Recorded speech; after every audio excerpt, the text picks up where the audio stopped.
Baie welkom by Vroue uit die Bybel.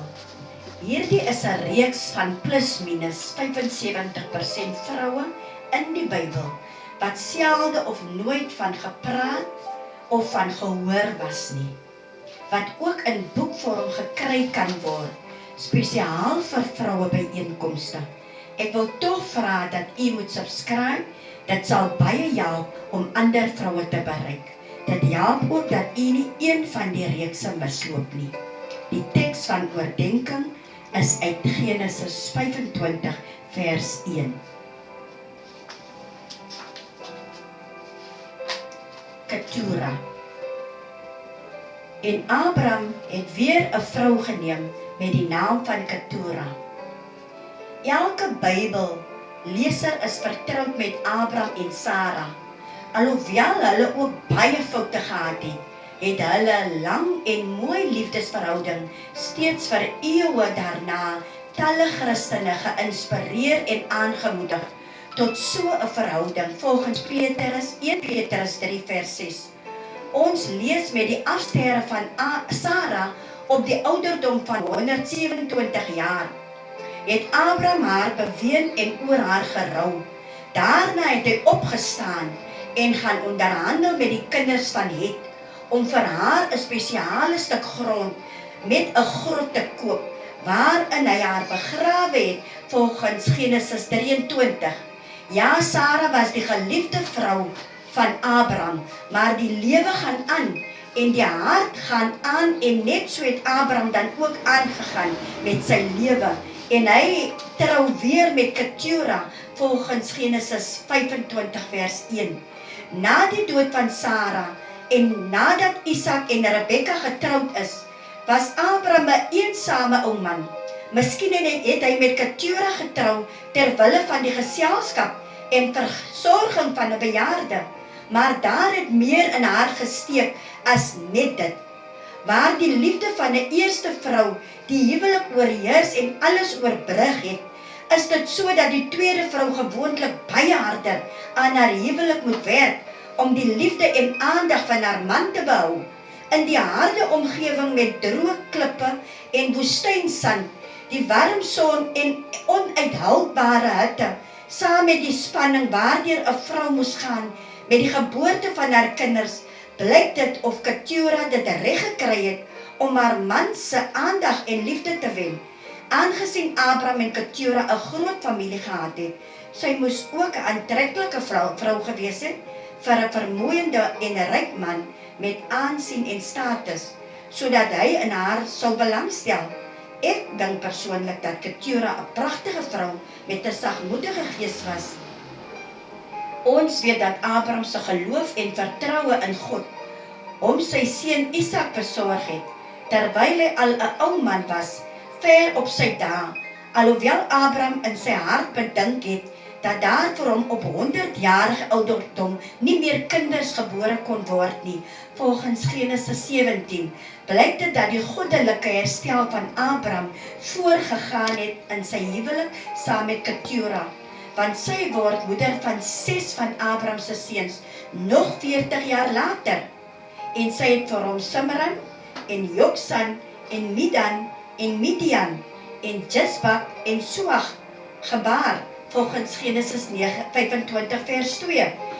Van die seuns was Abraham is Midian die bekendste, Genesis 26 vers 35, en ook volgens Exodus 2 vers 16, en dan ook volgens 1 Kronieke 1 vers 32.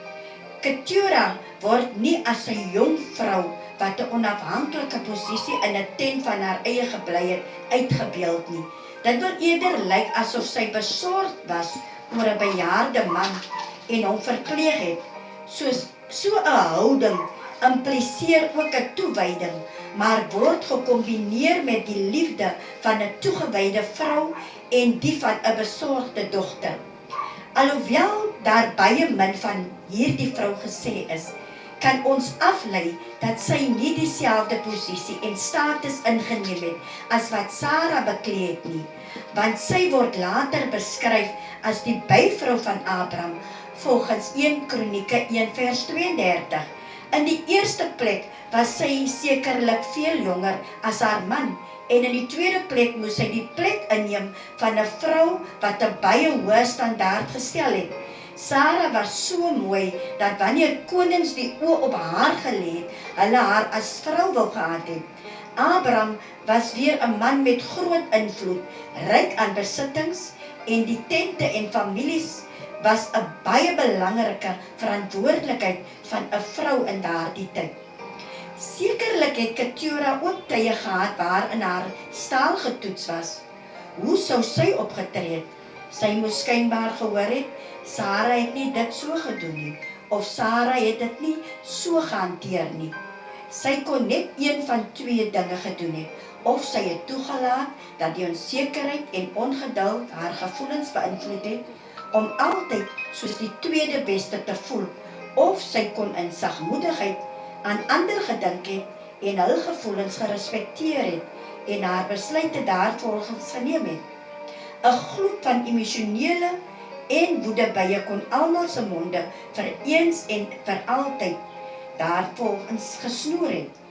Om nooit weer die naam van Sara te durf noem nie, maar nederigheid sou die huisgesin liggies van hul nuwe veranderinge in kennis gestel het en niemand in die proses seer gemaak het nie. Wat Keturah ook al gedoen het, is ongelukkig vir niemand opgeteken nie. Die aardsvader is sy laaste paar jaar omring deur 'n vrou se sorg en liefde en 'n sirkel van liefdevolle kinders. Alhoewel die huwelik sekerlik minder hartstogtelik en heftig was, het dit eerder hoë etiese kwaliteite bereik, soos opregte toewyding, versorging en besorgdheid. Dit was deur Keturah se nageslag wat die belofte vervul is, waardeur Abraham die vader van baie nasies was, volgens Genesis 17 vers 4. Die seuns het dan ook die voorouers van 6 Arabiese stamme van die suider en die oostelike Palestina geword.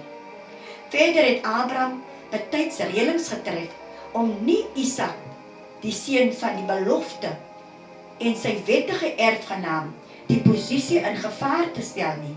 Abraham het al die seuns van sy byvroue Keturah en Hagar weggestuur met geskenke, terwyl hy nog geleef het, na die land van die ooste, aangesien hulle en hul nageslag moontlik 'n bedreiging vir Isak en sy erfgenaam kon wees.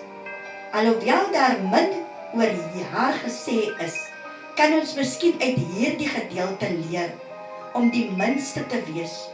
Ons leef in 'n samelewing wat aggressiewe en opdringerige gedrag aan die dag lê.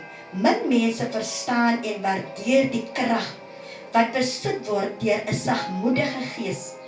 Sagmoedigheid is 'n wyse wat hoogs onderskat word in die samelewing. Dit word dikwels verwar met swakheid. Jesus self het sagmoediges van hart geprys in sy bekende bergpreek volgens Matteus 5 vers 5, wat beslis nie swak is nie, maar wat die aarde sal beerwe wanneer hy die koninkryk hier sal kom vestig.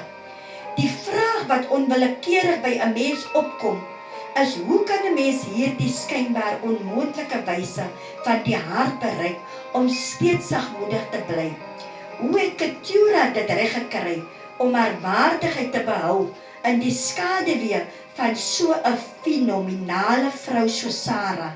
Die geheim is dat die eie waarde nooit vergelyk moet word met die van 'n ander persoon nie. Elkeen van ons is geskep met 'n unieke gawes, talente en vermoëns, en elkeen is op sy eie baie werd. Keturah het ingepas as 'n vrou en kosbare metgesel van 'n prominente en 'n invloedryke man, en sy was 'n ma vir haar kinders. Sy het nooit probeer om 'n kloon van Sara te wees, of om te probeer kompeteer met haar voorganger nie. Net so moet ons nie daarna streef om soos die wêreld te wees, wat gebrekkig is en 'n valse stel voorwaardes bied nie. Hollywood bepaal skynbaar hoe ons moet lyk, optree en hoe ons moet leef. Kuisheid word afgelag, die woord maagd word bespot, terwyl veelvuldige metgeselle en 2 maande oue huwelike voorgehou word as normaal en as plesier. 'n Vrou word as oorgewig beskou wanneer sy 'n nommer 12 rok dra en nadat sy geboorte geskenk het.